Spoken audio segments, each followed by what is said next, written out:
La variación genética, como dice, es su origen y la detección. Vamos a hablar un poco referente a lo que posee los cambios de la gran cantidad de variaciones que tenemos entre un individuo y otro individuo.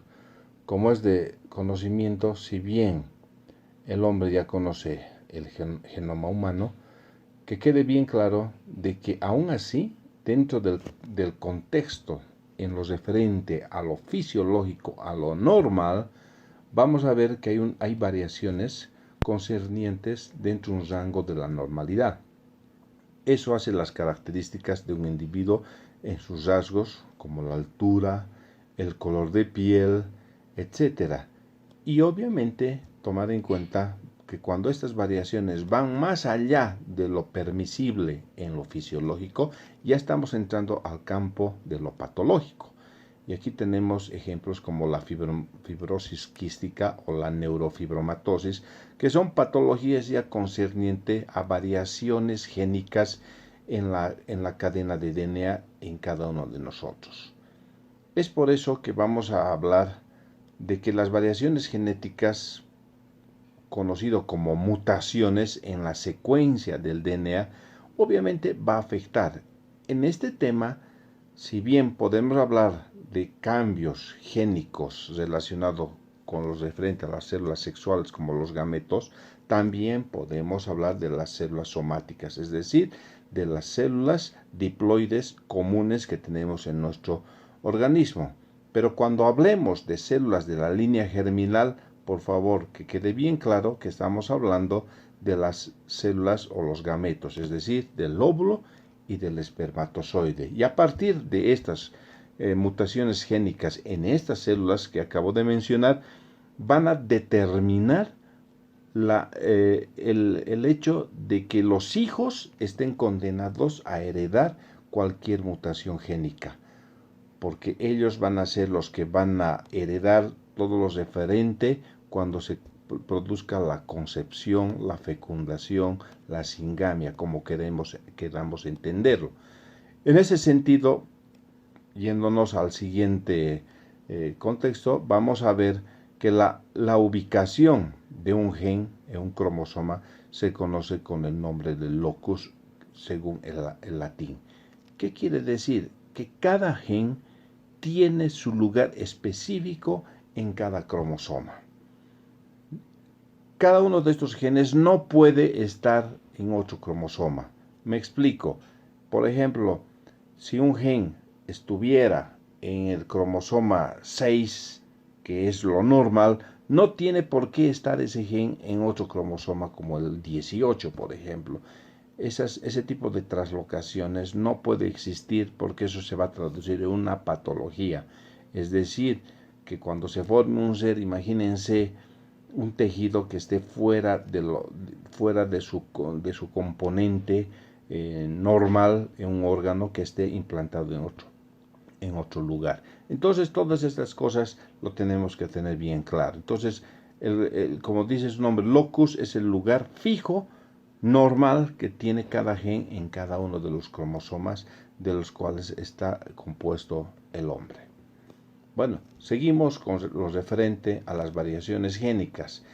La mutación de un gen difiere, dice, de un individuo o entre los individuos, ¿no?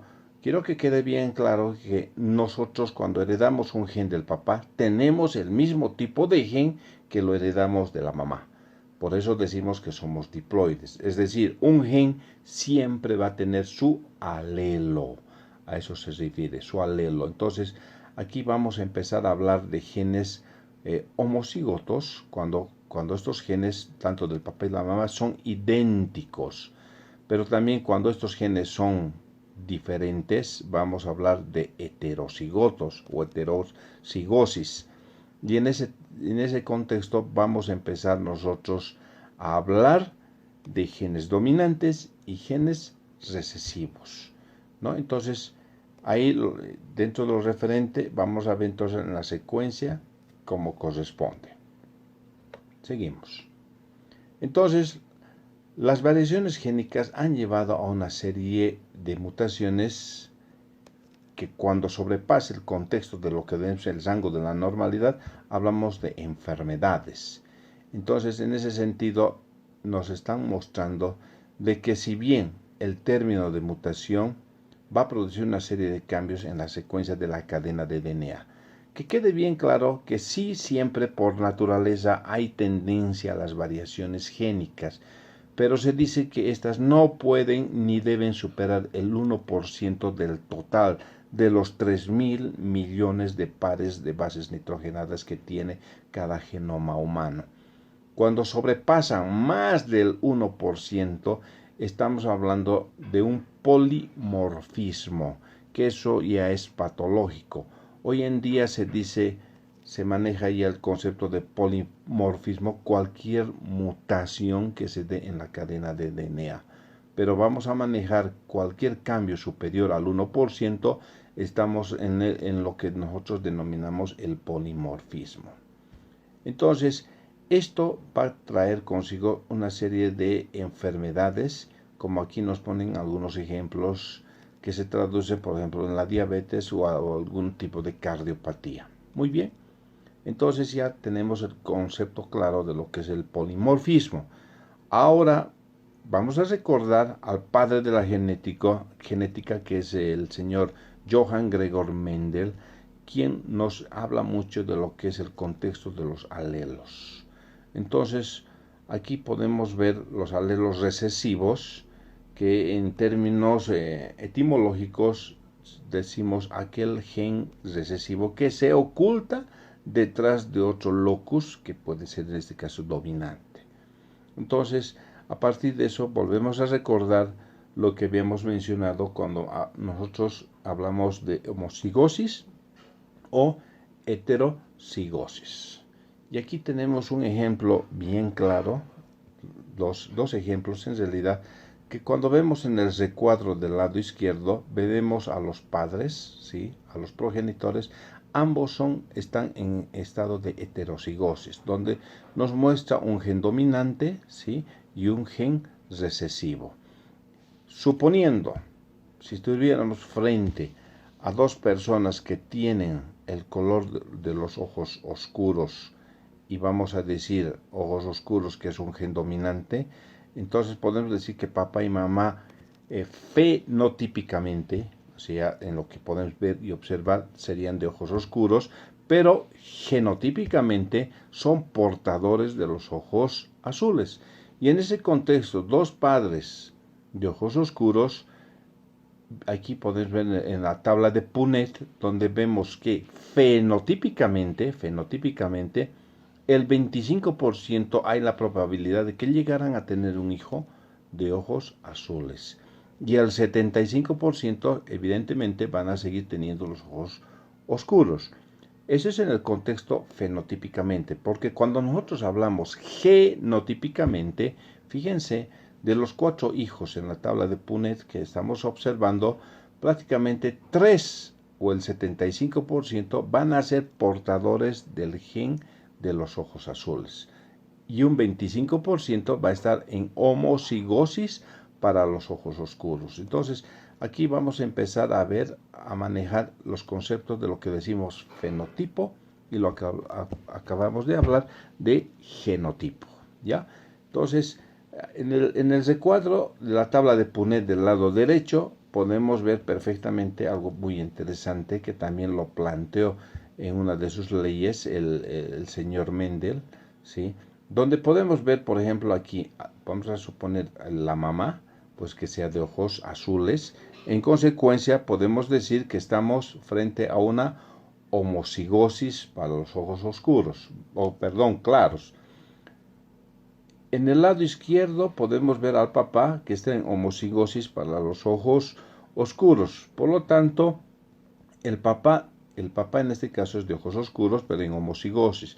Y fíjense, la mamá siendo que es de ojos claros, fíjense los hijos, como vendrían a tener los 4 hijos fenotípicamente, es decir, lo que vemos, lo que observamos, los 4 van a nacer con los ojos oscuros. Pero así pudieran tener 10 hijos o 20 hijos esta pareja, los 20 o el 100% siempre fenotípicamente van a ser de ojos oscuros. A diferencia que cuando yo hablo genotípicamente, fíjense, todos los hijos prácticamente, si bien son de ojos oscuros, pero al 100% van a ser en estado de heterocigosis. Por lo tanto, vamos a decir que se encuentran, ¿sí?, siendo portadores al 100% para los ojos claros, portadores. Entonces, esa es la idea de que cuando nosotros vemos en el caso de una mamá de ojos claros, en los hijos muchas veces no llega a ver sus ojos claros, y lo más probable es que recién ella verá sus propios ojos en los nietos. Entonces, estas son las explicaciones por qué ciertos rasgos físicos, a veces inclusive enfermedades, saltan generaciones. Y esto nos va a permitir, entonces, en ese sentido, nos va a permitir poder hacer el razonamiento como estamos aquí tratando de explicar. Tipos de mutación, y aquí es bien interesante que tomemos en cuenta lo siguiente.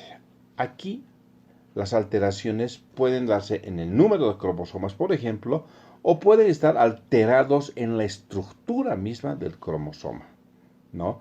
Perder, por ejemplo, los brazos P del cromosoma 5, por ejemplo, en los brazos P del cromosoma 5, perfectamente nos puede dar un síndrome como es el síndrome de maullido de gato o el de Cri-du-Chat, o en la alteración del número, como en el síndrome de Down, por ejemplo, la trisomía 21. Entonces, ahí nos está poniendo en el contexto dentro de los tipos de mutaciones. Y seguimos aquí las mutaciones que afectan a genes únicos. Y aquí vamos a decir bien claramente que cuando hablamos de un solo gen que puede ser suficiente para producir una alteración, no siempre son visibles al microscopio. No siempre van a ser visibles al microscopio. Y eso nos va a alterar en el sentido de que sí, evidentemente, tenemos que saber hacer un estudio, digamos, en el sentido de poder interpretar todas las diferentes patologías. Provoca cambios en la secuencia de aminoácidos. ¿Qué significa? Cuando nosotros tenemos la información en el DNA que ha mutado, en el momento de la transcripción del DNA al ARN mensajero, puede producirse una serie de, digamos, de alteraciones que cuando llega al ribosoma, suficiente para alterar un aminoácido, por ejemplo, y eso nos va a traer una serie de enfermedades que vamos a ver más adelante, como por ejemplo la drepanocitosis, ¿no? Entonces, son tipos de patologías que evidentemente se dan por las mutaciones. Pero aquí ocurre algo muy interesante. Dice, muchas mutaciones no alteran la secuencia de aminoácidos. ¿Qué significa eso? Que si bien el DNA que copia un código genético mutado, cuando llega al ribosoma, el ribosoma esta traducción va a reconocer como algo mutado, pero mire, la interpretación ribosómica hace que no cambie en la memoria que ya tenía este ribosoma dentro del contexto de la normalidad. Ya esto es lo que nosotros se denomina las sustituciones silenciosas. Es decir, para que se entienda mejor, el ribosoma copia, lleva el codón, pero el RNA graba, copia la información, llega al ribosoma, el ribosoma traduce, pero lo va a traducir sin que vaya a sustituir o a alterar el aminoácido. Lo reconoce como algo alterado, pero no le hace caso. Él mantiene en la memoria que él tenía dentro de la secuencia de la normalidad y sigue con la proteína normal. Entonces es a lo que nosotros llamamos las sustituciones silenciosas, en el sentido que no siempre va a producir una alteración génica. Entonces, dentro de las mutaciones que sí se pudieran darse, ¿sí?, que son las alteraciones a nivel de los aminoácidos, consta de dos tipos básicos. Cambios, aquí quiero que tomen en cuenta estos dos conceptos: cambio de sentido o sentido erróneo. Aquí, en la cadena de lo que representa el codón o la cadena de RNA mensajero y un codón entre varios codones que se produzca una alteración que va a producir un cambio en el aminoácido, a esto lo consideramos como cambio de sentido o sentido erróneo. Fíjense, aquí tenemos una secuencia, ¿sí?, en el que esto que está pintado de amarillo nos está diciendo que aquí, por ejemplo, se ha producido una mutación. Y al producirse esa mutación, esto va a alterar un trastorno de aminoácido que suficiente va a ser para que esta cadena proteica sea alterado entre los demás aminoácidos. Ahí, que quede bien claro, vamos a decir que estamos frente a una mutación conocido como cambio de sentido o sentido erróneo. ¿Ya? 2. Las mutaciones finalizadoras o mutaciones sin sentido. Donde aquí quiero que quede bien claro que cuando se está formando el código genético en lo que el RNA mensajero está transcribiendo, pues siempre al final de la cadena de codones va a estar acompañado de lo que llamamos los codones de stops. Y los codones de stops son estos tres tipos que estamos aquí pintados de rojo: el UAA, el UAG y el UGA. Estos tres tipos son considerados como los codones de stop y son los que van a definir, como dice su nombre, va a poner el alto en la secuencia de codones ante una transcripción en la que ésta va a definir qué tan largo puede ser en la traducción ribosómica del número de aminoácidos. Este es el que va a definir estos codones de stop. Cuando estas mutaciones, conocido por eso como mutaciones finalizadoras o mutaciones en sentido, van a traducir una serie de alteraciones. Por ejemplo, si estos codones de stop actúan de manera prematura, tengo que entender que la cadena puede llevar a una enfermedad, donde nos puede determinar que la cadena sea muy larga o sea muy corta. Si estos codones de stop actúan de manera prematura, va a ser una cadena corta. Si va a actuar de manera retardada, nos va a dar una cadena alargada. Eso es lo que nos está dando a entender los tipos de mutaciones en las que se puede dar.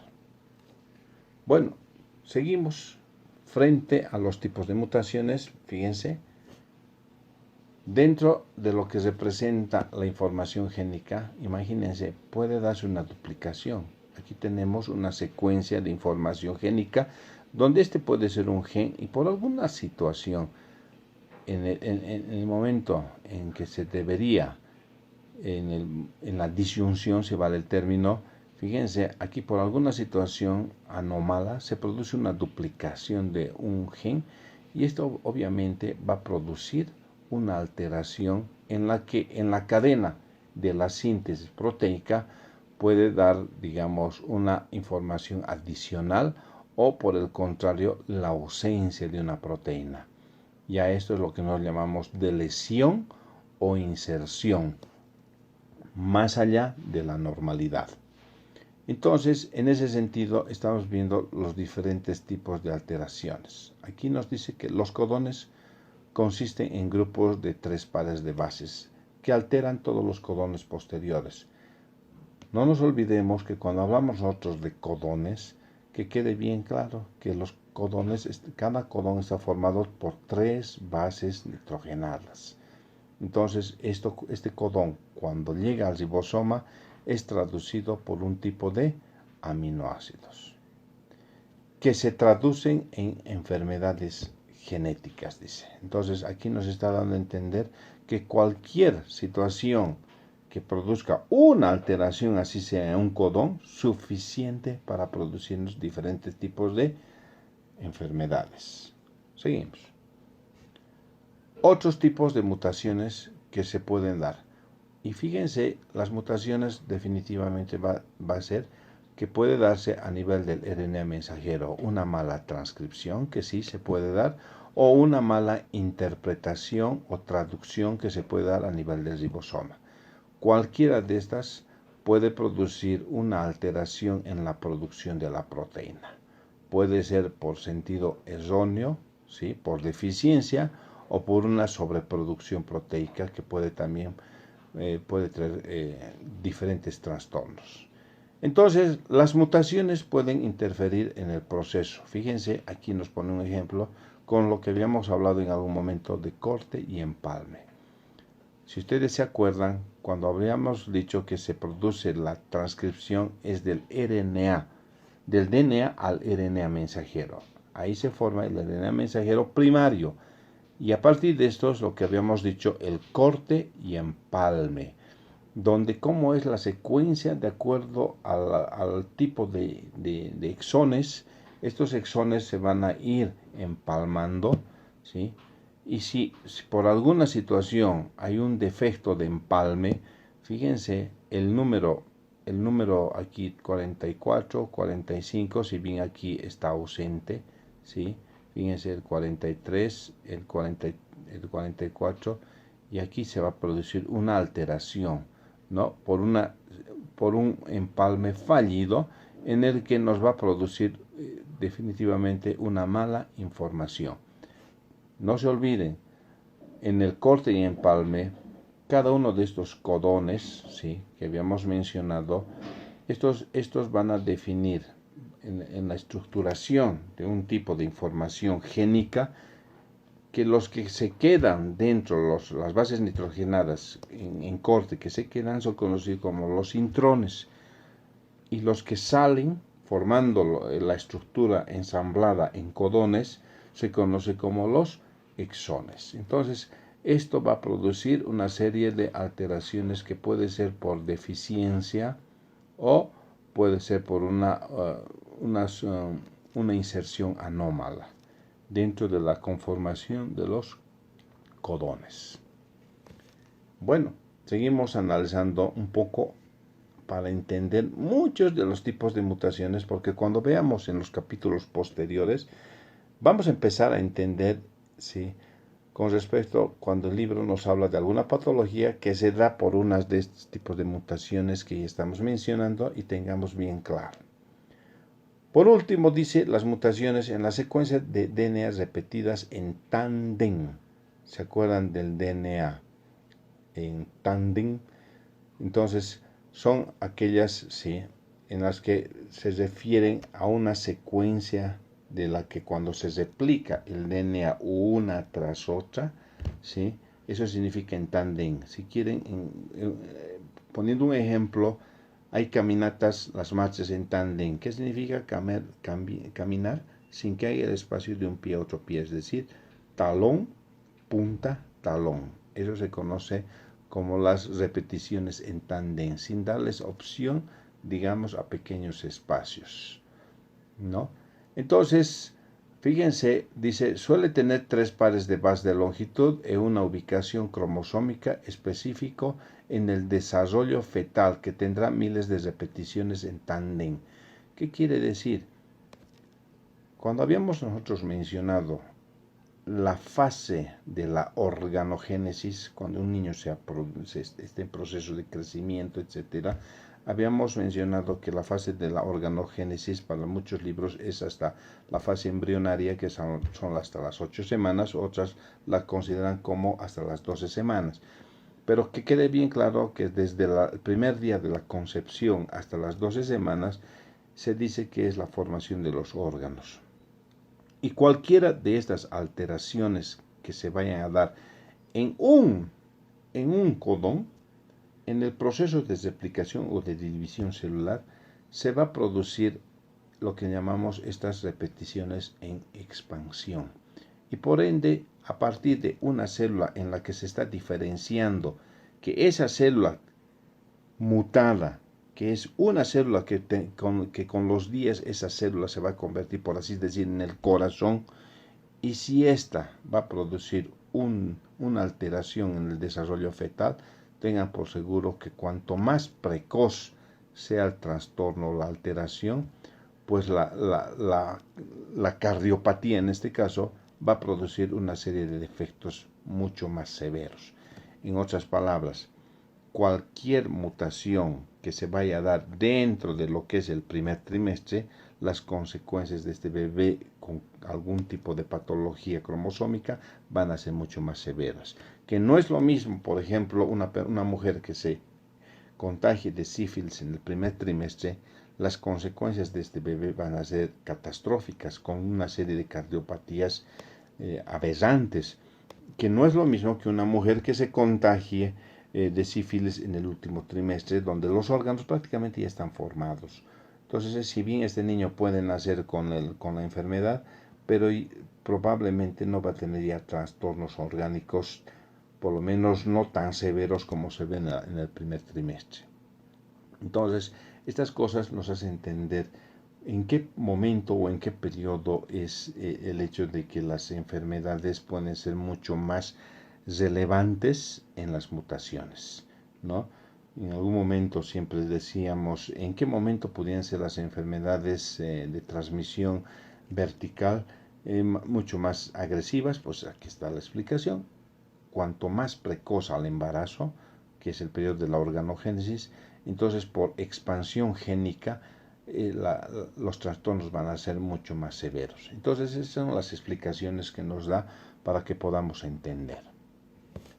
Consecuencias moleculares de la mutación. Dice, es la ganancia o la pérdida de una función proteica que conlleva a trastornos de enfermedades. ¿Qué quiere decir? Bueno, que una patología puede producir un defecto digamos, de una función proteica que se conoce como enfermedad. Pero también puede dar una ganancia en la función. Entonces, hay tantas películas que vemos con ciertos actores o, no sé, de esos que ahora está de moda en la televisión, donde como el Increíble Hulk, que es una cosa aberrante, pero sin embargo hay una hiperfunción proteica que conlleva a que eso lo reconocemos como si fuera algo, como una proeza física que nos hace impresionar, pero no deja de ser que es una mutación génica, ¿no es cierto? Entonces, en ese sentido nos está dando a entender cómo puede dar una ganancia o una pérdida en la función de una proteína. Seguimos. Suele darse en enfermedades recesivas. Así, en la heterocigosis, vamos a decir que cuando estamos entre genes heterocigotos, donde vamos a hablar de genes dominantes y genes recesivos. Aquí el gen recesivo no va a cumplir, se puede decir, ninguna alteración, no va a producir, porque el que está dominando en la funcionalidad celular, vamos a decir que es el gen dominante en este caso. Pero se ve afectado más en la homocigosis, es decir, dos genes recesivos que expresan el hecho de, digamos, una característica en su estructura funcional de una célula. Y que quede bien claro que cuando estamos frente, por ejemplo, a una homocigosis, dice que quiere decir que cada uno de estos genes va a aportar con el 50% en la producción proteica. Si por alguna situación uno de los alelos recesivos se altera, pues que quede bien claro que el 50%, 50 más 50, que debería llegar al 100% de producción proteica como consecuencia de estos dos genes homocigotos, pero un gen que se altere en uno de los alelos va a producir una deficiencia. Por lo tanto, vamos a decir que si bien un gen está produciendo al 50%, el otro gen mutado patológico no va a completar al 100%. Entonces, hay patologías en las que si bien producen el producto proteico, pero fíjense, el producto proteico no llega al 100%, solamente tiene un 50% de funcionamiento, y es a lo que nosotros llamamos la haploinsufficiencia, ¿no? Ese es un concepto en el que dos genes homocigotos, uno de los genes alelos que produzca una alteración, va a producir en la síntesis proteica, que debería ser 50-50, solamente un 50% de producción, y es lo que nosotros llamamos la haploinsuficiencia. Seguimos. Entonces, las mutaciones pueden producir una ganancia de función o una pérdida, como habíamos dicho, ¿no? Y esto definitivamente nos va a producir diferentes tipos de enfermedades, ¿ya? Entonces, la pérdida de la función se observa en enfermedades recesivas y enfermedades que implican a lo que habíamos dicho la poloinsuficiencia, es decir, un alelo homocigoto alterado no va a poder completar al 100%. Entonces, vamos a decir que este individuo, patológicamente hablando, su funcionamiento va a ser al 50%. Y eso se traduce, obviamente, en un mal funcionamiento o una función insuficiente. Otro tipo, fíjense, proteínas, como dice su nombre, negativas. Y generalmente estas proteínas negativas se atribuyen con características dominantes. ¿Qué quiere decir? Que un gen produce un tipo de proteínas, el otro gen va a producir otro tipo de proteínas, pero es una proteína negativa dominante. En el contexto de la funcionalidad, esta proteína negativa dominante, porque va a tener un comportamiento dominante, va a interferir sobre el gen proteico normal, lo va a anular, ¿no? Entonces, por eso se le llama dominantes. Entonces, esta proteína patológica va a dominar sobre la proteína normal y lo va a neutralizar, lo va a inhibir. Y en ese contexto va prácticamente esta célula que tendría que producir un tipo de proteína, no lo va a producir. Y vamos a decir que estamos frente a una patología de proteínas negativas, pero con características dominantes. Es decir, lo va a inhibir a la otra proteína normal. ¿Ya? Bueno, seguimos.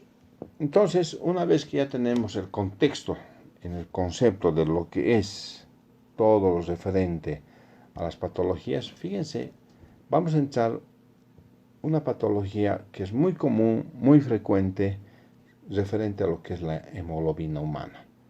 Y aquí nos toca como ejemplo en este acápite de este libro, dice que el 7% de la población mundial padece de una alteración en la síntesis de la hemoglobina.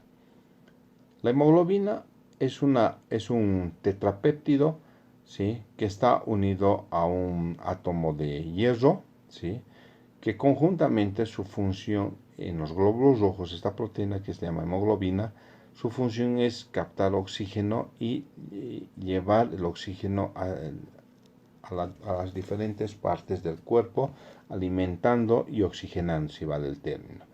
Y fíjese, entonces la hemoglobina es un tetrámero, dice. ¿Qué significa? Que está formado por 4 cadenas polipeptídicas. 2 alfas, que generalmente estas 2 alfas, como expresando genéticamente, se encuentra su locus en el cromosoma número 16. A diferencia de las 2 cadenas beta, que vamos a encontrar que el gen se encuentra en el cromosoma número 11. Entonces, fíjense, tenemos la expresión génica de 2 tipos de cadenas, las alfas y las betas, como consecuencia de una información genética que se encuentra uno en el cromosoma 16 y otro en el cromosoma número 11, ¿no? Entonces, ya tenemos bien claro. Y cuando empezamos a hablar de trastornos de la hemoglobina, fíjense, las anomalías estructurales de la hemoglobina es una de las preocupaciones, si vale el término, de muchas enfermedades. Y entre esas tenemos aquí a la talasemia, en la que, fíjense, como habíamos mencionado, la hemoglobina es producto de la captación o la formación de cadenas alfa y cadenas beta. Y la característica de la talasemia es el hecho de que aquí, si ustedes se acuerdan, a los codones de stops, cuando actúan de manera prematura, entonces significa que si bien la secuencia de los aminoácidos en esta cadena de hemoglobina, al actuar de manera prematura, va a producir pues una cadena reducida. Y si estos codones de stops actúan de manera, digamos, reducida en las cadenas alfa, estaríamos frente a una talasemia que se conoce como la talasemia fetal. porque vamos a decir que la cadena alfa va a dar lugar a lo que se conoce como la hemoglobina fetal y la cadena beta va a dar lugar a lo que se conoce como la hemoglobina A o la hemoglobina del adulto. Entonces la talasemia se actúa en la cadena alfa, nos va a dar la patología de la talasemia fetal, pero si actúa en la cadena beta, pues vamos a decir que aquí va a formarse la talasemia del adulto. Entonces son situaciones que quiero que quede bien claro. Y los bebés cuando están en útero viven con la hemoglobina fetal. ¿Qué significa? Que mientras está un bebé in útero, está viviendo, está siendo oxigenado por esta proteína que es la hemoglobina, por la hemoglobina fetal. Nace este producto y a partir del nacimiento de este producto, pues fisiológicamente se deja de sintetizar la hemoglobina alfa o la hemoglobina fetal y va a dar lugar a lo que se conoce a la producción de lo que es la hemoglobina beta, que esto representa a lo que se conoce como la hemoglobina del adulto. Entonces, esos son ejemplos en los que tenemos que quedar bien claros, ¿no? Fíjense, otra de las alteraciones, y aquí vamos a ser un poco más específico, la drepanocitosis, o conocido más popularmente como la anemia falciforme. Entonces, generalmente es una alteración de la estructura de la hemoglobina. Es una patología que se ve mucho en los afroamericanos y es un trastorno entre la cadena de aminoácidos. Se va a producir una alteración en algunos de estos codones, ¿sí? Y más específicamente dice, es en la posición 6, vamos a recordar, donde se va a sustituir el ácido glutámico por la valina. Y le va a valer el hecho de que en toda la cadena polipeptídica que habíamos mencionado, fíjense, un aminoácido, ¿sí?, va a alterarse aquí la valina por el ácido glutámico, que definitivamente va a producir un trastorno en la estructura proteica. Y eso conlleva, si vale el término, clínicamente a que los glóbulos rojos tienen esta característica, la forma de una hoz o en semiluna, pero básicamente son eritrocitos muy frágiles, de baja tensión de oxígeno además. Entonces, al ser frágiles son menos flexibles y son fácilmente destruibles. A la mínima presión mecánica, estos glóbulos rojos tienden a adherirse primero a nivel de los vasos sanguíneos y que pueden llegar a producir una obstrucción y por ende a una hipoxia en los tejidos. Entonces, provocando, ¿sí?, al obstruirse, obliterando el lumen de estos vasos, va a producir una isquemia distal.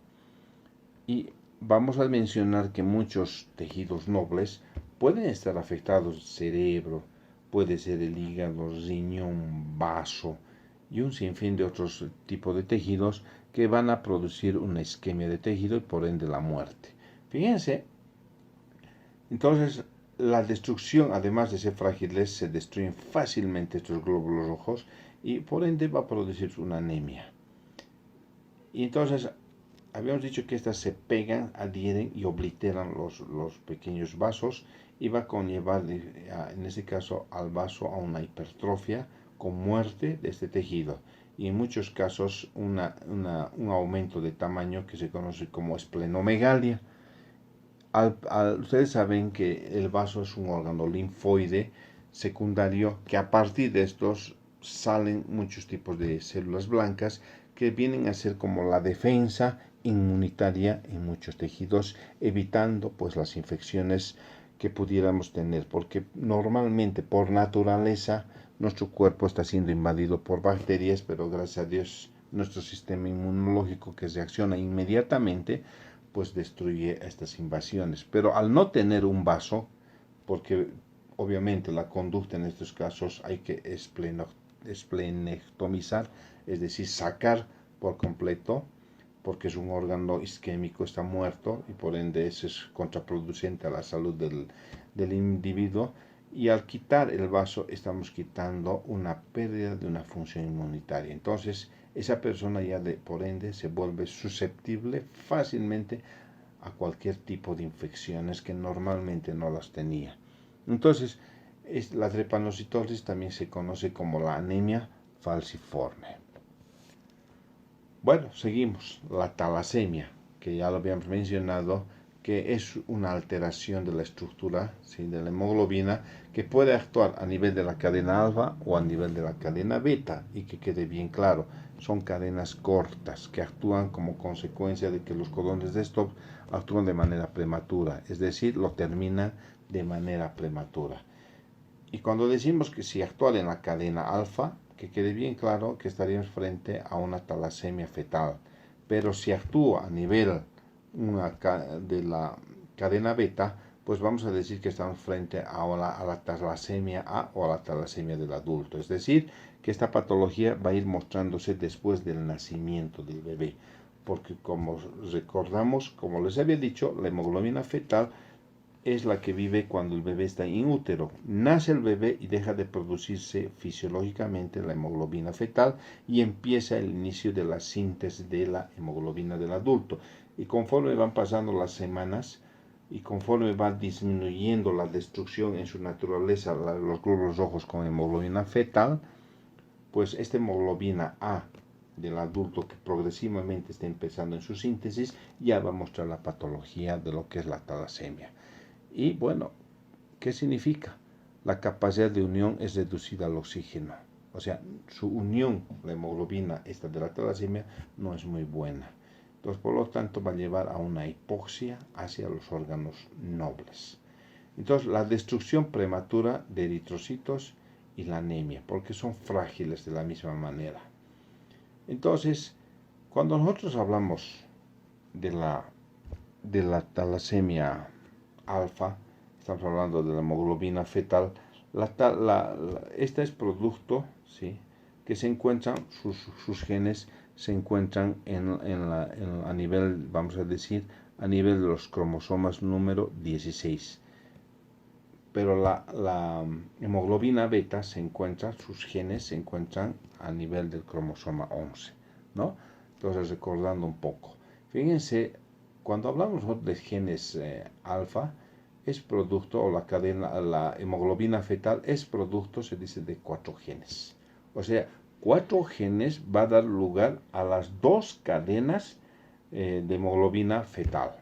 A diferencia de la hemoglobina beta, que también está formada por 2 cadenas, es producto de la expresión génica de 2 genes que se encuentran en los cromosomas a nivel del cromosoma 11. ¿Ya? Entonces, ¿qué significa? Cuando hablamos de alteración de los 4 genes de la hemoglobina, cuando hay alterado 2 genes, va a producir lo que se llama la talasemia leve. Cuando está alterado, fíjense, 3 genes, va a producir la talasemia moderada. Pero cuando se produce la alteración de los 4 genes, pues ya aquí estamos frente a una talasemia severa, que es mortal ya prácticamente para el hombre. Entonces, en conclusión, así para tener bien claro, es la expresión de estos codones de stop de manera prematura, que va a producir a que se formen cadenas de hemoglobina corta. Eso es lo que nos está diciendo. Seguimos. Ahora, el análisis. ¿Cuáles son las causas de mutaciones? Entonces, aquí vamos a hablar de diferentes causas físicas y químicas. Y cuando nosotros hablamos de causas físicas, vamos a hablar de las radiaciones ionizantes. ¿Y cuáles son las radiaciones ionizantes? Aquí está un ejemplo, los rayos X. Y aquí llamamos entonces las radiaciones no ionizantes. Y aquí vamos a hablar de los rayos ultravioleta del Sol. Entonces, aquí nos está dando a entender que los factores ambientales juegan un papel preponderante dentro de las mutaciones. Y no solamente vamos a hablar de mutaciones a nivel física, sino también podemos hablar mutaciones químicas. Me explico, cierto tipo de medicamentos que son componentes químicos, por ejemplo, el metronidazol, contraindicado en la primera mitad del embarazo. y mucho más contraindicado en el primer trimestre. ¿Por qué? Porque son teratogénicos, van a producir trastornos y mutaciones a nivel de la cadena de DNA. Mujer que esté en procesos de embarazo no debe consumir metronidazol bajo ninguna circunstancia, porque sí va a producir alteraciones, porque son teratogénicos. Entonces, aquí estamos viendo patologías, ¿sí?, con trastornos como producto de factores ambientales químicos y factores ambientales físicos, como los que habíamos mencionado.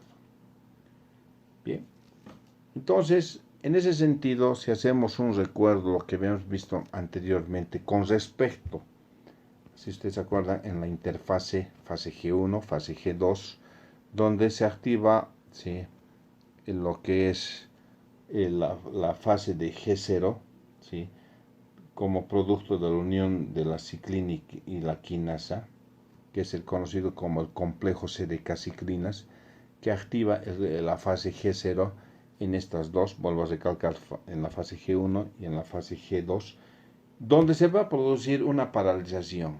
¿Y cuál es el objetivo?